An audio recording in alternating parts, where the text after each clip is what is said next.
Sud Radio, le grand matin week-end, l'info Éco Plus, Didier Testo. Bonjour Didier Testo. Bonjour Jean-Marie. Fondateur de la Bourse et la Vie TV. Didier, vous revenez sur une information qui a fait énormément de bruit. C'est un changement majeur, un bouleversement même. Les pays du G7, dont fait partie la France, ont été dépassés par les BRICS. Oui, alors on prononce les BRICS, c'est vrai, les BRICS, cet acronyme utilisé par les économistes depuis 2011, ça concernait des groupes comme les pays comme le Brésil, la Russie, l'Inde, la Chine et l'Afrique du Sud.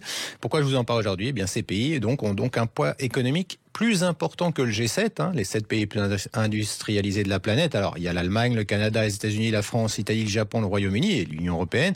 Et c'est les données qui sont fournies par Accord Macro Consulting, un institut de recherche britannique, et on arrive donc sur les BRICS à 31,5% du produit intérieur brut mondial et 30,7% pour le G7. Alors, la croissance des BRICS est notamment portée par l'émergence, bien sûr, de la Chine. Maintenant, c'est plus un sujet, mais surtout de l'Inde. Et il est facile de parler du monde développé, d'un monde en développement. En tout cas, c'était facile jusqu'à aujourd'hui. Il va falloir peut-être revoir nos classiques et parler plutôt d'un monde en ascension et d'un monde en descente. Alors espérons seulement que ce ne soit pas une piste noire. Ouais, exactement. En tout cas, nous ne sommes peut-être plus les pays les plus industrialisés de la planète. En fait, c'est ça que ça veut dire. Une autre information, et elle est majeure, c'est un document d'orientation de l'OCDE qui affirme, Didier, que la transition écologique telle qu'on la connaît en ce moment est vouée à l'échec. C'est un document d'orientation effectivement important. Le besoin identifié d'une nette montée en puissance de la production des échanges internationaux de matières premières critiques, c'est ce que dit l'OCDE. Ça serait nécessaire pour satisfaire la demande prévue au service de cette transition verte dont on parle tous les jours et d'atteindre les objectifs de neutralité carbone. Et ce document d'orientation montre que le prix de nombreuses matières premières, dont l'aluminium, le cuivre, a atteint des niveaux records sous l'effet des répercussions, bien sûr, de la Covid-19, des tensions commerciales ou encore des conséquences persistantes de l'invasion de l'Ukraine par la Russie. Exactement. Alors concrètement, il s'est passé quoi ? Alors selon l'OCDE, la production et les échanges internationaux des matières premières les plus essentielles, ils ont progressé rapidement au cours de la dernière décennie, mais ils n'arrivent pas à suivre les prévisions de la demande relative à ces métaux, aux ressources nécessaires pour transformer cette économie mondiale. Une économie qui reste dépendante aujourd'hui des combustibles fossiles, mais pour aller vers des énergies renouvelables, il faut du lithium, des terres rares, du chrome, de l'arsenic, du cobalt, du titane, du sélénium ou du magnésium. Et les productions de ces matières premières ont enregistré des fortes hausses de production au cours des 10 dernières années, 33% pour le magnésium, même 208% pour le lithium.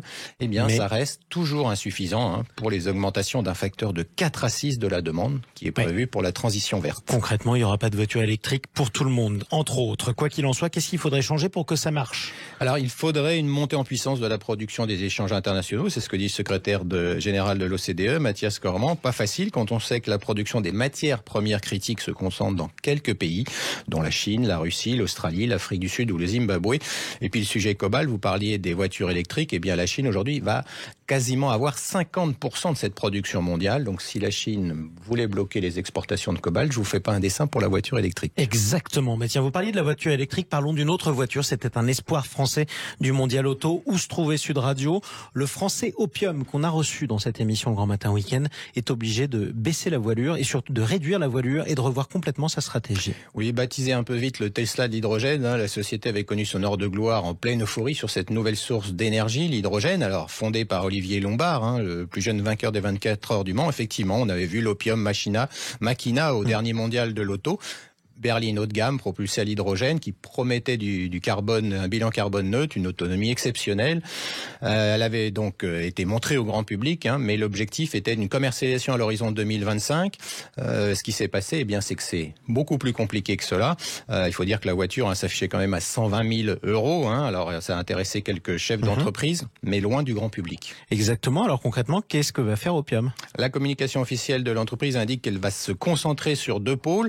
Un qui développera la pile à combustible à destination des rendez-vous du marché professionnel et puis donc cet Opium Machina qui restera la vitrine technologique, mais rien ne dit que ce projet initial puisse aller au bout car il faudra, Jean-Marie, trouver de nouveaux financements dans un contexte nettement moins favorable et le titre a perdu 85% en un an. Oui, donc la voiture française à hydrogène, on n'est pas sûr de la voir sortir, en tout cas pas celle-là à ce stade. Quoi qu'il en soit, parlons d'un autre sujet, vous en avez déjà parlé, les banques américaines qui continuent à inquiéter, mais pour une nouvelle raison. Oui, là, ça va concerner les prêts hypothécaires sur l'immobilier, qui est notamment, on voit le ratio d'endettement des particuliers qui a atteint 44% en 2022. C'est le plus jamais élevé, jamais enregistré, même après la bulle de 2007-2008. Les investisseurs sont soutenus par la Federal Housing Administration, c'est l'administration américaine pour ce type de prêt, sauf que ces gens, les Américains, avec 5% de mise de fonds seulement, on est loin des standards européens, peuvent investir dans l'immobilier. Il va falloir suivre ça sur le bilan des banques. Après déjà le retrait des dépôts qu'on a pu voir au cours des derniers mois, ce sujet de l'immobilier va être encore au cœur des inquiétudes des investisseurs. Ouais, effectivement, c'est très contraignant. Quoi qu'il en soit, merci beaucoup Didier Testot. Vos analyses à retrouver sur la Bourse et la Vie TV sur YouTube.